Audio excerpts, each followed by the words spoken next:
Hi hello ಎಲ್ರಿಗೂ ನಮಸ್ಕಾರ. ಮತ್ತೊಂದು ಹೊಸ ವಿಡಿಯೋಗೆ ಎಲ್ರಿಗೂ ಸ್ವಾಗತ ಸುಸ್ವಾಗತ. ಏನು ಗುರು ಇತ್ತು ಸ್ಪೆಷಲ್ ಅನ್ನೋದಾದರೆ ಅಪ್ಕಮಿಂಗ್ ಸ್ಮಾರ್ಟ್ ಫೋನ್ಸ್ಗಳಲ್ಲಿ ಫ್ಲ್ಯಾಗ್ಶಿಪ್ ಫೋನ್ಸ್ಗಳ ಬಗ್ಗೆ ಏನು ಕೂಡ ತಿಳಿಸ್ಕೊಡ್ತಾ ಇದ್ದೀನಿ. ಈಗ ಲಾಂಚ್ ಆಗಿರೋ ಒಂದು ಫೋನ್ನ ಇಟ್ಕೊಂಡು ಇನ್ಮೇಲೆ ಲಾಂಚ್ ಆಗಿರ್ತಕ್ಕಂಥ ಫ್ಲ್ಯಾಗ್ಶಿಪ್ ಫೋನ್ಸ್ಗಳು ಯಾವೆಲ್ಲ ಇದ್ದಾವೆ ಅಂತಂದ್ಬಿಟ್ಟು ಅವುಗಳ ಬಗ್ಗೆ ಎಲ್ಲವುಗಳು ಕೂಡ ಬಗ್ಗೆ ತಿಳಿಸ್ಕೊಡ್ತೀನಿ. ಅದಕ್ಕಿಂತ ಮುಂಚೆ ನೀವು ನಮ್ಮ ಚಾನಲ್ನ ಸಬ್ಸ್ಕ್ರೈಬ್ ಮಾಡ್ಕೊಂಡಿಲ್ಲ ಅಂದರೆ ಇವಾಗ ನಮ್ಮೊಂದು ಚಾನಲ್ನ ಸಬ್ಸ್ಕ್ರೈಬ್ ಮಾಡ್ಕೋಬೇಕಾಗುತ್ತೆ. ವಿಡಿಯೋ ಇಷ್ಟ ಆಗಿತ್ತು ಲೈಕ್ ಮಾಡಿ ಶೇರ್ ಮಾಡಿ.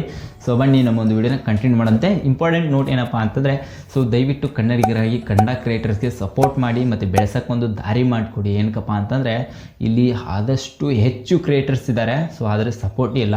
ಆದರೆ ನಿಮ್ಮ ಕೈಲೂ ಕೂಡ ಟ್ರೈ ಮಾಡಿ, ಕ್ರಿಯೇಟರ್ ಆಗೋಕ್ಕೆ ಟ್ರೈ ಮಾಡಿ. ಬಟ್ ಈಗ ಆಗೋಕ್ಕಾಗಿಲ್ವಾ? ದಯವಿಟ್ಟು ಯಾರೆಲ್ಲ ಕ್ರಿಯೇಟರ್ಸ್ ಇದ್ದಾರೆ ಅವ್ರಿಗಾದರೂ ಸಪೋರ್ಟ್ ಮಾಡಿ, ಅಟ್ಲೀಸ್ಟ್ ಅವ್ರಿಗಾದರೂ ಒಂದು ಬೆಳೆಯೋಕ್ಕೊಂದು ದಾರಿ ಮಾಡಿಕೊಡಿ ಅಂತ ದಯವಿಟ್ಟು ನಿಮ್ಮಲ್ಲೆಲ್ಲ ಕೇಳ್ಕೊತಿದ್ದೀನಿ. ಅವ್ರು ಕೇಳ್ತಕ್ಕಂಥ ಒಂದು ಲೈಕು, ಶೇರು, ಸಬ್ಸ್ಕ್ರೈಬು ಇಷ್ಟಾದರೆ ಸಾಕು. ನೀವು ಆಟೋಮೆಟಿಕ್ ಅವರ ಒಂದು ಬೆಳವಣಿಗೆ ನೀವು ದಾರಿ ಮಾಡಿಕೊಟ್ಟಂಗೆ ಆಗುತ್ತೆ. ದಯವಿಟ್ಟು ಅದನ್ನು ಕೇಳ್ಕೊಳ್ತಾ ಇದ್ದೀನಿ. ಲೈಕು, ಶೇರ್, ಸಬ್ಸ್ಕ್ರೈಬನ್ನು ಮಾಡೋದನ್ನು ಮರಿಬೇಡಿ. ದಯವಿಟ್ಟು ನೀವು ಕೂಡ ಯಾರೋ ನಮ್ಮ ಚಾನಲ್ ಸಬ್ಸ್ಕ್ರೈಬ್ ಮಾಡ್ಕೊಂಡಿಲ್ಲ ಇವಾಗ ಸಬ್ಸ್ಕ್ರೈಬ್ ಮಾಡಿಕೊಡ್ರಿ. ಬನ್ನಿ ವಿಡಿಯೋನ ಶುರು ಮಾಡೋಣಂತೆ. ಅಪ್ಕಮಿಂಗ್ ಸ್ಮಾರ್ಟ್ ಫೋನ್ಸ್ಗಳಲ್ಲಿ ಈ ಫ್ಲ್ಯಾಗ್ಶಿಪ್ ಫೋನ್ಸ್ಗಳ ಬಗ್ಗೆ ತಿಳಿಸ್ಕೊಡೋಣಂತೆ. ಫಸ್ಟ್ ಲಿಸ್ಟಲ್ಲಿ ಬರುತ್ತೆ Xiaomi 14CV ಅಂತಂದ್ಬಿಟ್ಟು ಈ ಜೂನ್ 12ನೇ ತಾರೀಕಿಗೆ ಈ ಒಂದು ಫೋನ್ ಲಾಂಚಿಂಗ್ ಕನ್ಫರ್ಮ್ ಡೇಟ್ ಆಗಿದೆ ಅಂತ ಹೇಳ್ಬೋದು. ಈ ಒಂದು ಫೋನಲ್ಲಿ 1.K ರೆಸೊಲ್ಯೂಷನ್ನ ಡಿಸ್ಪ್ಲೇ ನೋಡ್ತಾ ಇದ್ದೀವಿ. ಅದು ಕೂಡ AMOLED ಡಿಸ್ಪ್ಲೇ ಅಂತ ಹೇಳ್ಬೋದು. 120 Hz ರಿಫ್ರೆಶ್ ರೇಟ್ ಸಹ ನಾವಿಲ್ಲಿ ನೋಡ್ಕೋಬೋದು. Snapdragon 8S Gen 3 ಕೊಡ್ತಾ ಇದ್ದಾರೆ. ಹೆವಿ ಅಂದರೆ ಹೆವಿ ಪವರ್ಫುಲ್ ಅಂತ ಹೇಳ್ಬೋದು. 8 Gen 3 ನೋಡ್ತಾ ಇದ್ದೀವಿ. ಈಗ new update version 8S Gen 3 ನೋಡ್ತಾ ಇದ್ದೀವಿ. ಬೆಸ್ಟ್ ಅಂತಲೇ ಹೇಳ್ಬೋದು. 12GB RAM, 512GB ಸ್ಟೋರೇಜ್ ಸಹ ನಾವು ನೋಡ್ಕೋಬೋದು. LPDDR5X ಮತ್ತು UFS 4.0 storage, heavy powerful storage ಮತ್ತು 4700 mAh ಬ್ಯಾಟ್ರಿ ಕೂಡ ಬೆಸ್ಟ್ ಅಂತಲೇ ಹೇಳ್ಬೋದು. 67 ವ್ಯಾಟ್ ಚಾರ್ಜಿಂಗ್ ಸಪೋರ್ಟ್ ಕೂಡ ಫೋನಲ್ಲಿ ಕೊಡ್ತಾ ಇದ್ದಾರೆ. 50+12+50 ಮೆಗಾಪಿಕ್ಸೆಲ್ನ ತ್ರಿಬಲ್ ಕ್ಯಾಮ್ರಾ ಸೆಟಪ್ ಸಹ ನೋಡ್ತಾ ಇದ್ದೀವಿ. ಮತ್ತು 32 ಮೆಗಾಪಿಕ್ಸೆಲ್ನ ಸೆಲ್ಫಿ ಶೂಟರ್ ಸಹ ನಾವು ಈ ಫೋನಲ್ಲಿ ನೋಡ್ಕೋಬೋದು. HyperOS ಜೊತೆಗೆ ಈ ಒಂದು ಫೋನ್ Xiaomi ಅವರ ಒಂದು ಅಫಿಷಿಯಲ್ ಅಂತಲೇ ಹೇಳ್ಬೋದು. HyperOS ಇದೊಂದು ಲೇಟೆಸ್ಟ್ ವರ್ಷನ್ ಅನ್ನೋದಕ್ಕಿಂತ ಅವರ ಒಂದು ಈಗ FunTouch OS ಎಲ್ಲ ಇಲ್ಲಿ ನೋಡ್ತಾ ಇದ್ದೀವಲ್ಲ, ಅದೇ ರೀತಿ ವಿವೋದು ಅದು ಯಾವ ರೀತಿಯಾಗಿದೆ ಅದೇ ರೀತಿ ಈ Xiaomi ಅವ್ರದ್ದು ಕೂಡ HyperOS ಅಂತಲೇ ಕೂಡ ಕರಿಬೋದು. ಆ್ಯಂಡ್ರಾಯ್ಡ್ 14 OS ಈ ಒಂದು ಫೋನಲ್ಲಿ ರನ್ ಮಾಡುತ್ತೆ. ಈ ಒಂದು phone first option. Second option ಏನಪ್ಪ ಅಂತಂದರೆ ಈಗ ಆಲ್ರೆಡಿ ರಿವ್ಯೂ ಕೂಡ ಮಾಡಿದ್ದೀವಿ ಮತ್ತು ಆಲ್ರೆಡಿ ಈ ಫೋನ್ ಲಾಂಚ್ ಕೂಡ ಆಗಿದೆ. 6ನೇ ತಾರೀಕಿಗೆ ಈ ಒಂದು ಫೋನ್ ಲಾಂಚ್ ಆಯಿತು ಅಂತ ಹೇಳ್ಬೋದು. Vivo X Fold 3 Pro ಬಗ್ಗೆ ಸಾಕಷ್ಟು ಬರೀ ಹೇಳ್ತಾನೆ ಇದ್ದೀನಿ ಈ ಒಂದು ಮೊಬೈಲ್ ಬಗ್ಗೆ. ಈ ಒಂದು ಫೋನ್ನ ನೋಡ್ಕೊಂಡಾಗ 8.03 ಇಂಚಸ್ನ 1.K ರೆಸೊಲ್ಯೂಷನ್ AMOLED ಡಿಸ್ಪ್ಲೇ ನೋಡ್ತೀವಿ. LTPO ಡಿಸ್ಪ್ಲೇ ಇಲ್ಲಿ ನಾವು ಗಮನಿಸ್ಬೋದು. Snapdragon 8 Gen 3 ಪ್ರೊಸೆಸರ್ ನೋಡ್ತಾ ಇದ್ದೀವಿ. 16GB RAM ಮತ್ತು 512GB ಸ್ಟೋರೇಜ್ ಸಹ ನಮಗೆ ಈ ಒಂದು ಫೋನಲ್ಲಿ ಸಿಗ್ತಾಯಿದೆ. 5000 mAh ಬ್ಯಾಟ್ರಿ ಜೊತೆಗೆ 100 ವ್ಯಾಟ್ನ ಪವರ್ ಅಡಾಪ್ಟರ್ ಸಹ ನಾವು ನೋಡ್ಕೋಬೋದು. 50+50+ 64 ಮೆಗಾಪಿಕ್ಸೆಲ್ನ ಟ್ರಿಪಲ್ ಕ್ಯಾಮ್ರಾ ಸೆಟಪ್ ನೋಡ್ತಾ ಇದ್ದೀವಿ. 32 ಮೆಗಾಪಿಕ್ಸೆಲ್ನ ಫ್ರಂಟಲ್ಲಿ ಸೆಲ್ಫಿ ಶೂಟರ್ ಸಹ ನಾವು ನೋಡ್ಕೋಬೋದು. Out of the box Android 14 OS ನೋಡ್ತಾ ಇದ್ವಿ. ಇದರಲ್ಲಿ ಕೂಡ FunTouch OS ಸಹ ನಮಗೆ ಈ ಒಂದು ಫೋನಲ್ಲಿ ನೋಡೋಕ್ಕೆ ಸಿಗ್ತಾ ಇದೆ. ಬೆಸ್ಟ್ ಫೋನ್ ಅನ್ನೋಕ್ಕಿಂತ ಬೆಂಕಿ ಫೋನ್ ಅಂತ ಕರಿಬಹುದು. ಯಾಕಂದರೆ ಅದೇ ರೀತಿ ಆಪ್ಟಿಮೈಸ್ ಮಾಡಿದರೆ ಮತ್ತು ಅದೇ ರೀತಿ ಈ ಫೋನ್ನ ಸ್ಪೆಸಿಫಿಕೇಷನ್ಸ್ ಸಹ ಅದೇ ರೀತಿ ಇದ್ದಾವೆ ಅಂತ ಹೇಳ್ಬೋದು Vivo X Fold 3 Proನಲ್ಲಿ. ನೆಕ್ಸ್ಟ್ ಬರುತ್ತೆ Honor 200 ಸೀರೀಸ್ ಅಂತ ಹೇಳ್ಬೋದು. ಮತ್ತು ಅಷ್ಟಲ್ಲದೆ Honor 200 ಅಲ್ಟ್ರಾನೋ ಏನೋ ಇದೆ ಗುರು. ಆ ಫೋನ್ ಕೂಡ ಲಾಂಚ್ ಆಗ್ತಾಯಿದೆ. ಒಂದು ಲೆವೆಲಿಗೆ ಓಕೆ ಅಂತ ಕೂಡ ಕರಿಬೋದು. ಈ ಒಂದು ಫೋನ್ನ ಡಿಸ್ಪ್ಲೇ ನೋಡ್ಕೊಂಡು 6.67 ಇಂಚಸ್ನ full HD plus curve display ನೋಡ್ತಾ ಇದ್ದೀವಿ. OLED ಡಿಸ್ಪ್ಲೇ ಜೊತೆ 120 Hz ರಿಫ್ರೆಶ್ ರೇಟ್ ಸಹ ಸಪೋರ್ಟ್ ಮಾಡುತ್ತೆ. Snapdragon 7 Gen 3 ಪ್ರೊಸೆಸರ್ ನೋಡ್ತಾ ಇದ್ದೀವಿ. 16GB RAM ಜೊತೆ 512GB ಸ್ಟೋರೇಜ್ ಸಹ ನೋಡ್ಕೋಬೋದು. 5200 mAh ಬ್ಯಾಟ್ರಿ ಜೊತೆ 100 ವ್ಯಾಟ್ನ ಪವರ್ ಅಡಾಪ್ಟರ್ ಸಹ ಈ ಒಂದು ಬಾಕ್ಸಲ್ಲಿ ಗಮನಿಸಬಹುದು. ಮತ್ತು 50+12+50 ಮೆಗಾಪಿಕ್ಸೆಲ್ನ ನಾವು ಟ್ರಿಪಲ್ ಕ್ಯಾಮ್ರಾ ಸೆಟಪ್ ನೋಡ್ತಾ ಇದ್ದೀವಿ. 50 ಮೆಗಾಪಿಕ್ಸೆಲ್ನ ಫ್ರಂಟಲ್ ಸೆಲ್ಫಿ ಸಹ ನೋಡ್ಕೋಬೋದು. Out of the box Android 14 OS ಸಹ ಈ ಒಂದು ಫೋನಲ್ಲಿ ರನ್ ಆಗ್ತಾಯಿದೆ. ಒಂದು ಬೆಸ್ಟ್ ಆಪ್ಷನಬಲ್ ಆಗುತ್ತೆ. Honor 200 ಸೀರೀಸ್ ಚೆನ್ನಾಗಿದೆ. ಈ Honor ಕೂಡ ಒಂದು ಲೆವೆಲ್ಗೆ ಚೆನ್ನಾಗಿ ಆಪ್ಟಿಮೈಸ್. Honor ITEL ಎಲ್ಲ ಏನಿದಾವಲ್ಲ ಒಂದೇ ಬ್ರ್ಯಾಂಡ್ ಅಂತ ಹೇಳ್ಬೋದು. ಇವರು ಅದೇ ರೀತಿ Honor 200 Pro ಅಂತಲೂ ಕೂಡ ನೆಕ್ಸ್ಟ್ ಫೋನ್.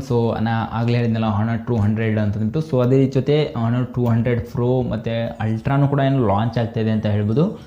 ಮೂರು ವೇರಿಯಂಟಲ್ಲಿನೋ ಈ ಫೋನ್ ಲಾಂಚ್ ಆಗ್ತಾಯಿದೆ. Honor 200 ಸೀರೀಸ್ ಅಂತಂದರೆ ಮೂರು ಫೋನ್ ಏನೋ ಲಾಂಚ್ ಆಗ್ತಾಯಿದೆ. ಸೇಮ್ ಡೇಟಿಗೆ ಏನೋ ಲಾಂಚ್ ಆಗುತ್ತೆ ಅಂತ ಹೇಳೋಕ್ಕಾಗಲ್ಲ, ಬಟ್ ಲಾಂಚ್ ಆಗುತ್ತೆ ಅಂತ ಲೀಕ್ಸ್ ಪ್ರಕಾರ ಕನ್ಫರ್ಮ್ ಇದೆ. ಇನ್ನು ನೆಕ್ಸ್ಟ್ ಫೋನ್ ಬರುತ್ತೆ Oppo ಸೀರೀಸಲ್ಲಿ. Oppo ಕೂಡ ನೋಡಿ 8 ಲಾಂಚ್ ಆಯಿತು. ಆಮೇಲೆ 9 ಅವರಿಲ್ಲ 10 ಬಂತು, 11 ಬಂತು. ಇವಾಗ 12 ಸೀರೀಸ್ ಲಾಂಚ್ ಆಗೋಕ್ಕೆ ರೆಡಿ ಆಗಿದೆ. ಒಪ್ಪೋ ರೆನೋ 12 ಮತ್ತು 12 ಪ್ರೋ 2 ಸೀರೀಸ್ ಫೋನ್ ಲಾಂಚ್ ಆಗ್ತಾಯಿದೆ ಅಂತ ಹೇಳ್ಬೋದು. Launching date not confirmed, but ಈ ಒಂದು ಫೋನ್ನ 6.7 ಇಂಚಸ್ನ full HD plus AMOLED display ನೋಡ್ತಿದ್ದೀವಿ. ಇದು ಕೂಡ 120 Hz ರಿಫ್ರೆಶ್ ರೇಟ್ ಸಪೋರ್ಟ್ ಮಾಡುತ್ತೆ. MediaTek Dimensity 8250 ಪ್ರೊಸೆಸರ್ ನೋಡ್ತಾ ಇದ್ದೀವಿ. ಸ್ಟಾರ್ ಸ್ಪೀಡ್ ಎಡಿಷನ್ ಅಂತ ಈ ಒಂದು ಪ್ರೊಸೆಸರ್. ಕಾದು ನೋಡೋಣ ಎಷ್ಟು ಸ್ಟಾರ್ ಸ್ಪೀಡ್ ಎಡಿಷನ್ ಬರುತ್ತೆ ಏನಿಲ್ಲ ಅಂದ್ಬಿಟ್ಟು ಏನು ಕತೆ ಅಂತ ನೋಡೋಣಂತೆ. 16 GB ರ್ಯಾಮ್ ಜೊತೆಗೆ 512 GB ಸ್ಟೋರೇಜ್ ಸಹ ನೋಡ್ಕೋಬೋದು. 5000 mAh ಬ್ಯಾಟ್ರಿ ಜೊತೆಗೆ 80 ವ್ಯಾಟ್ನ ಪವರ್ ಅಡಾಪ್ಟರ್ ಸಹ ಕೊಡ್ತಾ ಇದ್ದಾರೆ. 50+50+8 ಮೆಗಾ ಪಿಕ್ಸೆಲ್ನ ಟ್ರಿಪಲ್ ಕ್ಯಾಮ್ರಾ ಸೆಟಪ್ ನೋಡ್ತಾ ಇದ್ವಿ. 50 ಮೆಗಾ ಪಿಕ್ಸೆಲ್ನ ಫ್ರಂಟಲ್ಲಿ ಸೆಲ್ಫಿ ಶೂಟರ್ ಸಹ ನೋಡ್ಬೋದು. ರೆನೋ ಅಂದ ತಕ್ಷಣ ಕ್ಯಾಮ್ರಾದಲ್ಲಿ ನಂಬರ್ 1 ಅಂತ ಹೇಳ್ಬೋದು. ಕ್ಯಾಮ್ರಾದ ಬಗ್ಗೆ ಹೆವಿ ಹೈಲೈಟ್ ಕೂಡ ಮಾಡಿರ್ತಾರೆ ಈ ಫೋನ್ಗಳ ಬಗ್ಗೆ. ಸೊ ಅದೇ ನನಗೆ ಗೊತ್ತಾಗ್ತಾ ಇಲ್ಲ. ಸೊ ಈ ಕ್ಯಾಮ್ರಾಗಳ ಬಗ್ಗೆ ಸಖತ್ ಹೈಪ್ ಮಾಡ್ತಿದ್ದಾರೆ. ನೋಡೋಣ ಮಾರ್ಕೆಟಲ್ಲಿ ಯಾವ ಥರ ಎಲ್ಲ ಹೈಪ್ ಮಾಡ್ಕೊಂಡು ಬರುತ್ತೆ ಮಾರ್ಕೆಟಲ್ಲಿ ಅಂದ್ಬಿಟ್ಟು. 11 ಸೀರೀಸು ಕೂಡ ಸಖತ್ ಪಾಪ್ಯುಲರ್ ಆಯಿತು, ಬಟ್ ಮಾರ್ಕೆಟಲ್ಲಿ ಅಷ್ಟೊಂದು ಸೇಲ್ ಕಾಣಲಿಲ್ಲ ಅನ್ಕೋತೀನಿ. ಆಮೇಲೆ ಇವಾಗ 12 ಸೀರೀಸ್ ಕೂಡ ಲಾಂಚ್ ಮಾಡ್ತಿದ್ದಾರೆ. ಸೊ ನೋಡೋಣ ಮಾರ್ಕೆಟಲ್ಲೆಲ್ಲ ಈ ಫೋನ್ ಲಾಂಚ್ ಆದ ತಕ್ಷಣ ಡೆಡಿಕೇಟೆಡ್ ವೀಡಿಯೋಸ್ನ ಮಾಡಿ ಇವುಗಳ ಒಂದು phone ರಿವ್ಯೂನ ತಿಳಿಸ್ಕೊಡ್ತೀನಂತೆ.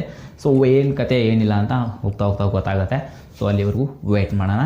So next Realme GT6 ಅಂತ ಬರ್ತಿದೆ. ಸೊ ಇದು ಕೂಡ ಜೂನ್ 20 ಏನೋ ಲಾಂಚ್ ಆಗ್ತಿದೆ ಅಂತ. ಸೊ ನಾವು ನೋಡೋಣ ಈ ಒಂದು ಫೋನ್ ಕೂಡ ಲಾಂಚ್ ಆದರೆ 6.78 ಇಂಚಸ್ನ LTPO AMOLED ಡಿಸ್ಪ್ಲೇ ನೋಡ್ತಾ ಇದ್ದೀವಿ. 120 Hz ರಿಫ್ರೆಶ್ ರೇಟ್ ಸಹ ನೋಡ್ಕೋಬೋದು. ಸ್ನ್ಯಾಪ್ಡ್ರ್ಯಾಗನ್ 8S Gen 3 ನೋಡ್ತಾ ಇದ್ದೀವಿ. 16 GB ರ್ಯಾಮ್ ಜೊತೆ 512 GB ಸ್ಟೋರೇಜ್ ಸಹ ನಾವಿಲ್ಲಿ ನೋಡ್ಕೋಬೋದು. ಅಷ್ಟಲ್ಲದೆ 5500 mAh ಬ್ಯಾಟ್ರಿ ಮತ್ತು 120 ವ್ಯಾಟ್ನ ಪವರ್ ಅಡ್ಯಾಪ್ಟರ್ ಮತ್ತು out of the box Android 14 OS ನೋಡ್ತಾ ಇದ್ದೀವಿ. Realme UI OSನ ಸಹ ನಾವಿಲ್ಲಿ ಗಮನಿಸ್ಬೋದು. ಸೊ ಇಷ್ಟು ಈ ಫೋನ್ಸ್ಗಳು ಫ್ಲ್ಯಾಗ್ಶಿಪ್ ಫೋನ್ಸ್ಗಳಂತ ಕೂಡ ಕರೀಬಹುದು. ನೆಕ್ಸ್ಟ್ ಫೋನ್ ಲಾಂಚ್ ಆಗ್ತಾ ಇದ್ದಾವೆ. ಒಪ್ಪೋ F27 Pro ಕೂಡ ಲಾಂಚ್ ಆಗ್ತಾ ಇದೆ. ಮತ್ತು Realme 13 Pro ಲಾಂಚ್ ಆಗ್ತಾಯಿದೆ. 13 Pro Plus ಲಾಂಚ್ ಆಗ್ತಾಯಿದೆ. ಸೊ ನೋಡೋಣ ಮಾರ್ಕೆಟಲ್ಲಿ ಯಾವ್ಯಾವೆಲ್ಲ ಫೋನ್ಸ್ ಲಾಂಚ್ ಆಗ್ತವೆ. ಈ ಒಂದು ಫೋನ್ ಬಗ್ಗೆ ಲೀಕ್ ಆಗಿರಲಿಲ್ಲ, ಬಟ್ ಇಷ್ಟು ಫೋನ್ ಅಂತೂ ಲಾಂಚ್ ಆಗ್ತಾಯಿದ್ದಾವೆ. ಸೊ ಫ್ಲ್ಯಾಗ್ಶಿಪ್ ಫೋನ್ಸ್ ಅಂತಲೂ ಕೂಡ ಕರಿಬೋದು. ಸೊ ನೋಡೋಣ ಈ ಫೋನ್ಗಳಲ್ಲಿ ಯಾವುದಾದ್ರೂ ಫೋನ್ ಇಷ್ಟ ಆಗಿತ್ತು ಅಂತಂದರೆ ಕಮೆಂಟ್ ಮಾಡಿ. ಸೊ ಯಾವ ಫೋನ್ ಬಗ್ಗೆ ಫಸ್ಟ್ ಡೆಡಿಕೇಟೆಡ್ ವಿಡಿಯೋ ಮಾಡೋಣ ಅಂತಂದ್ಬಿಟ್ಟು ಕಮೆಂಟ್ ಮಾಡಿ. ಸೊ ಆ ಫೋನ್ ಬಗ್ಗೆ ಡೆಡಿಕೇಟೆಡ್ ವಿಡಿಯೋ ಮಾಡ್ತೀನಂತೆ. ಸೊ ವಿಡಿಯೋ ಇಷ್ಟ ಆಗಿತ್ತು ಅಂತಾರೆ ಲೈಕ್ ಮಾಡಿ, ಶೇರ್ ಮಾಡಿ. ಇನ್ನೂ ಕೂಡ ನಮ್ಮ ಚಾನಲ್ನ ಸಬ್ಸ್ಕ್ರೈಬ್ ಮಾಡ್ಕೊಂಡಿಲ್ಲ ಅಂದರೆ ಇವಾಗಲೇ ನಮ್ಮ ಒಂದು ಚಾನಲ್ನ ಸಬ್ಸ್ಕ್ರೈಬ್ ಮಾಡ್ಕೊಳ್ಳೋದ್ರ ಜೊತೆಗೆ ವಿಡಿಯೋ ಇಷ್ಟ ಆಗಿತ್ತು ಅಂದರೆ ಲೈಕ್ ಮಾಡಿ. ಸೊ ಮತ್ತೇನಾದರೂ ವಿಷಯ ಇತ್ತು ಅಂತಂದರೆ ಕಮೆಂಟ್ ಮಾಡಿ ತಿಳಿಸಿ, ಮತ್ತು ಅವ್ರ ಬಗ್ಗೆ ಕೂಡ ಡಿಸ್ಕಸ್ ಮಾಡೋಣಂತೆ. ಮತ್ತು ಸಿಗೋಣ ಮುಂದಿನ ವಿಡಿಯೋದಲ್ಲಿ ಇದೇ ರೀತಿ ಇಂಪಾರ್ಟೆಂಟ್ ವಿಷಯಗಳನ್ನ ತಿಳಿಸ್ತಾ ಇರ್ತೀನಿ. ಅಪ್ಕಮಿಂಗ್ ಸ್ಮಾರ್ಟ್ ಫೋನ್ಸ್ ಬಗ್ಗೆ ಆಗಿತ್ತು, ಮತ್ತು ಆ ಫೋನ್ಸ್ಗಳ ರಿವ್ಯೂ ಬಗ್ಗೆ ಆಗಿತ್ತು, ಡೆಡಿಕೇಟೆಡ್ ವೀಡಿಯೋಸ್ಗಳನ್ನು ಮಾಡಿ ನಿಮಗೆ ಒಂದು ನ್ಯೂಸ್ನ ತಿಳಿಸ್ತಿರ್ತೀನಂತೆ. ಸೊ ಅದಕ್ಕೋಸ್ಕರ ಅಂತ ನಮ್ಮ ಚಾನಲ್ನ ಸಬ್ಸ್ಕ್ರೈಬ್ ಮಾಡಿಕೊಡ್ರಿ. ಮತ್ತು ಸಿಗೋಣ ಮುಂದಿನ ವಿಡಿಯೋದಲ್ಲಿ. Next one. ನಮಸ್ಕಾರ.